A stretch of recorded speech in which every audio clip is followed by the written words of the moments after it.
賣11000，向東賣12000，天洗嘅話望到江景更係賣到18000。咁我呢一度嘅話，又望到江景，又望到高爾夫，單價只需要5字頭，還要係純南向，唔係更有性價比咩？有道理。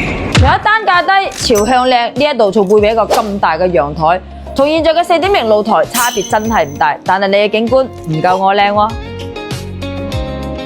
其實珠江呢隻193方嘅戶型咧，我係拍過好多次㗎啦。無披體咧，你可能覺得佢唔會顯得好大，但係其實你睇下客廳嘅空間，因為我見過好多呢隻戶型裝修出嚟咧，係真係夠大嘅。並且你可以睇下飯廳嘅空間，你睇下10人大圓台係完全冇問題嘅。南北對流嘅格局亦都可以做成一個通風對流。剛好嘅話，呢一棟樓同隔離係錯開咗，所以係完全冇遮擋。下邊望嘅就係別墅群體，所以呢一間屋嘅話，無論係通風定係光線都係好好嘅。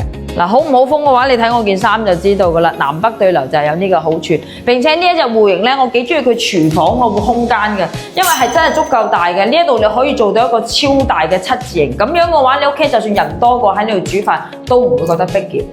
4房3衛嘅設計，每一個房間咧前面都係冇遮擋，都係有景觀，光線係十分之好嘅。咁你房間嘅話咧，3個房間嘅空間咧都係夠大嘅。我哋先嚟睇下主人房嗱，主人房呢一度嘅話咧係預留咗一個大嘅衣帽間位啦，衞生間呢一度。主人房咧其實你無披睇起嚟咧，你係覺得唔大嘅，但係因為我真係睇過大裝修咧嗱。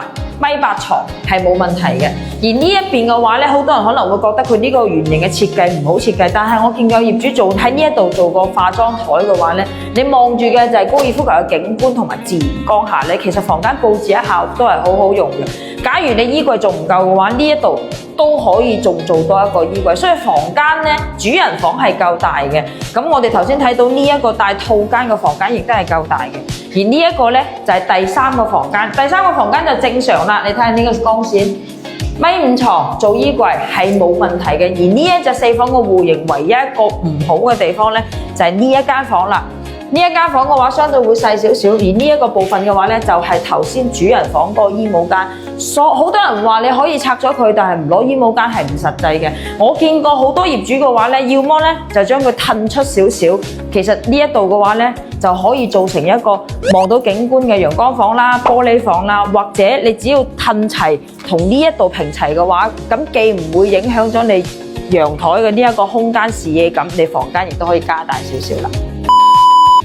其實呢個陽台景觀真係好無敵嘅，你坐喺自己屋企嘅陽台，你就可以望晒整個江橋路賣得最貴嘅樓盤，亦都可以望住人哋喺下邊打高爾夫球，真係有種指點江山嘅感覺。而呢一間屋嘅話，單價只需要5字頭咋。咁如果你係揾緊大面積嘅4房，對景觀又有追求嘅話，呢一間屋我覺得真係值得你哋過嚟睇一下。有興趣嘅話，喺我評論區打高爾夫或者點擊下邊嘅小風車，我將所有資料發俾你哋。我係思思，帶你了解更多房產思維。